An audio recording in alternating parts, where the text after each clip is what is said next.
শুভ সকাল আমার প্রিয় পরিবার, তোমরা সবাই কেমন আছো? আশা করছি যে যেখান থেকে আমার ভিডিওটা দেখছো সকলে ভালো আছো। তোমাদের আশীর্বাদ আর ভালোবাসা সাথে নিয়ে আমরা অনেক ভালো আছি। তো বন্ধুরা, আজকে ঘুমের থেকে উঠেছি অনেক সকাল সকাল। তো উঠে থেকে দেখি বৃষ্টি পড়ছে, জানো তো বৃষ্টির মধ্যে আর কি করব, একটু বসে থেকে সংসারের কাজে হাত দিয়ে দিলাম। তো বাসন কোসন সবার আগে নিয়ে আসলাম কুয়োর পাড়ে। তারপরে ঘর বারান্দা ঝাঁট দিয়ে গোবর জল দিয়ে উঠানে মারুলি দিলাম। তারপরে না তোমার উঠানটা ভালো করে ঝাঁট দিয়ে এই যে চলে এসেছি কুয়োর পাড়ে বাসন কোসনগুলো মাজবো বলে। আর এই যে বর্ষাকাল, তাড়াহুড়া কাজ না ছাড়লে একদমই হবে না, সেই জন্য একেবারে ফার্স্ট সকাল থেকে কাজে হাত দিয়ে দিয়েছি। এইদিকে ডোডোর পাপা কাল কাজে গেছিল, তো এই প্যান্টের মধ্যে প্রচুর কাদা লেগে গেছে। কারণ কি বলতো, কালকে যে বৃষ্টি হচ্ছিল না, ওই বৃষ্টির কারণে। তাই আমিও আর দেরি না করে ওর প্যান্ট জামা যা যা ছিল সব নিয়ে চলে এলাম কুয়োর পাড়ে একেবারে কাচাকুচি করবো বলে। বন্ধুরা জানো তো, মেয়েরা বিয়ের পর শ্বশুর বাড়ি এসে কষ্ট হলেও না হাজারো কষ্ট মুখ বুজে সহ্য করে দেয়। কারণ কি জানো তো, পরিস্থিতি এমন হয়ে দাঁড়ায় না, মেয়েদেরকে মুখ খুলতে বাধ্য করে না। তো এরকম প্রত্যেকটা মেয়ের জীবনেই হয়ে থাকে। তো বন্ধুরা, তোমাদের সঙ্গে কথা বলতে বলতে দেখো এদিকে চলে এলাম উনানের কাছে। কালকে রান্নার পরে না আমি কিছু কাঠ আজকে যেগুলো জ্বালাবো সেগুলো উনানের চারিধারে দিয়ে রেখেছিলাম। কেন কি জানো তো, এই বর্ষাকালে না কাঠগুলো বৃষ্টির জলে সোতা সোতা পেয়ে একদম নরম হয়ে থাকে, তখন না আর জ্বলতেই চায় না। সেই জন্য কাঠগুলো যদি ওপরে দিয়ে রাখা হয় না উনুনে, তাহলে জানো তো গরম হয়ে থাকে। আর পরের দিন না কাঠগুলো জ্বালানোর সময় খুব একটা কষ্টও হয় না। আর এইদিকে না একটু নোংরা পড়েছিল, সেটা ঝাড়ু দিয়ে ভালো করে ঝাঁট দিয়ে উনানটা একেবারে লেপে পুছে নিচ্ছিলাম। তো বন্ধুরা, প্রথমেই বলে দিই তোমাদেরকে, আমার ভিডিওটা তোমাদের যদি ভালো লেগে থাকে তাহলে প্লিজ লাইক কমেন্ট করো। আর বন্ধুরা, আমার ভিডিওটা যদি আরও ভালো লেগে থাকে তাহলে আমার চ্যানেলটা সাবস্ক্রাইব করে পাশে থাকা বেল বাটনটা অবশ্যই কিন্তু প্রেস করে দেবে। কারণ কি বলতো, আমার নতুন নতুন ভিডিওগুলো তোমাদের কাছে সবার আগে পৌঁছে যাবে। তো বন্ধুরা চলো, এই উনান লেপতে লেপতে তোমাদের সুন্দর সুন্দর কিছু কমেন্টের রিপ্লাই দেওয়া যাক। একটা বনু কমেন্ট করেছে, আজ তোমার ভিডিওটা প্রথম দেখলাম, খুব ভালো লাগলো, থ্যাংক ইউ গো।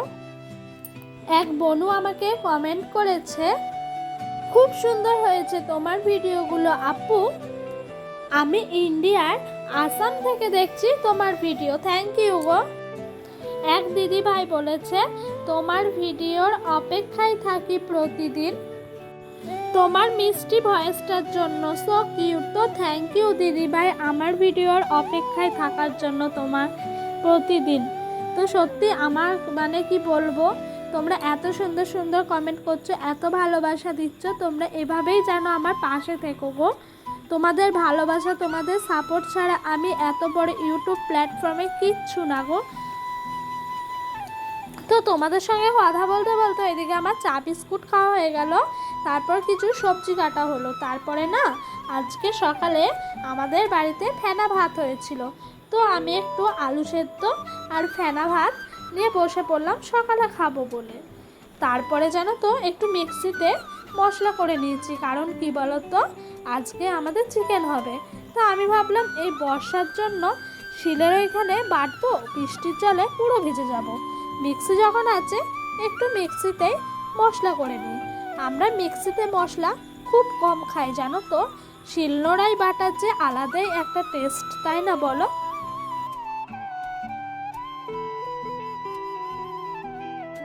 এইদিকে জানো তো ডোডো খুব দুষ্টুমি করছিল, ও ঘুমাবে বলে কান্না করছিল জানো।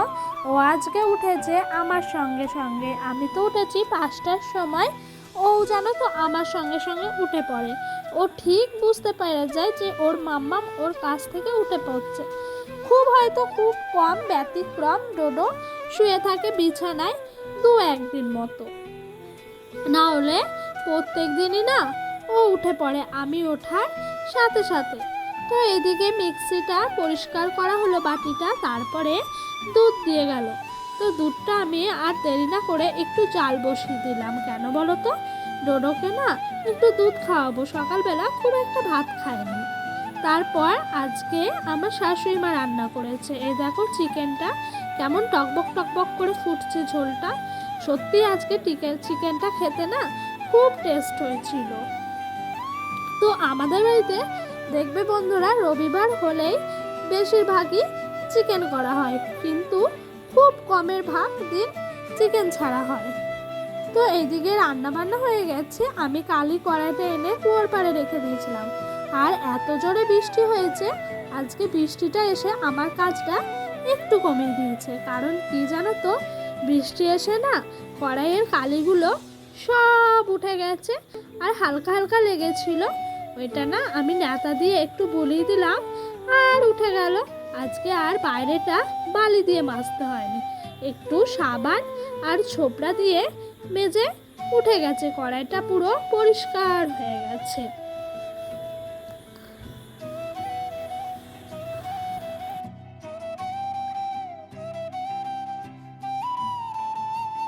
তো বন্ধুরা আজকে না ভেতরের দিকটা একটু বেশি কড়াইয়ে পুড়ে গেছিল। কেন কি জানো তো, কাঠের উনানে রান্না তো একটু তালগোল পাকিয়ে গেলেই না একেবারে দাও দাও করে পুড়তে লাগে। তো একটু পুড়ে গেছিল, তার জন্য আমি একটু বেশি করে বালি আর সাবান দিয়ে ভালো করে ডলে ঘষে মেজে নিচ্ছিলাম কড়াইটা।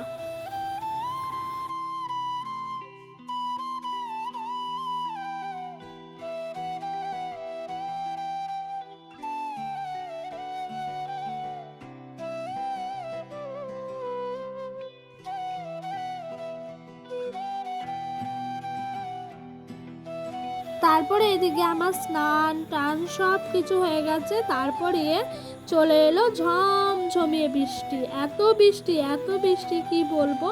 এই বর্ষাকালটা যে কবে শেষ হবে বলে বাঁচা যায়, সারাদিনে 5-6 বার করে বৃষ্টি আসছে। তারপরে দুপুরের খাবার নিয়ে বসে পড়েছি। এখানে আছে আলু, কুমড়ো, পুঁই শাক দিয়ে ঘ্যাট। ওই পুঁই শাকের ঘ্যাটটা না খেতে সত্যি খুব ভালো হয়।